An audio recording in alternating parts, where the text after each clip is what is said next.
প্রাথমিক শিক্ষায় উন্নয়নের লক্ষ্যে শিক্ষক পদোন্নতির বিষয়ে গুরুত্বপূর্ণ প্রতিশ্রুতি দিয়েছেন বৈষম্যবিরোধী ছাত্র আন্দোলনের অন্যতম সমন্বয়ক হাসনাত আব্দুল্লাহ। বুধবার প্রাথমিক ও গণশিক্ষা মন্ত্রণালয়ের উপদেষ্টা অধ্যাপক ডাক্তার বিধান রঞ্জন রায়ের সঙ্গে দেখা করার পর তিনি এ প্রতিশ্রুতি দেন।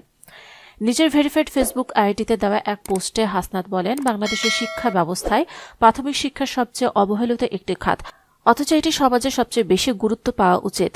বেতন কাঠামো এবং সামাজিক স্বীকৃতির দিক থেকে পিছিয়ে থাকা প্রাথমিক শিক্ষা দেশের সামগ্রিক শিক্ষা উন্নয়নের মূল ভিত্তি হিসেবে কাজ করে। প্রাথমিক ও মাধ্যমিক স্তরে মানসম্মত শিক্ষা নিশ্চিত না করা গেলে উচ্চশিক্ষায় গুণগত মান অর্জন করা সম্ভব নয়।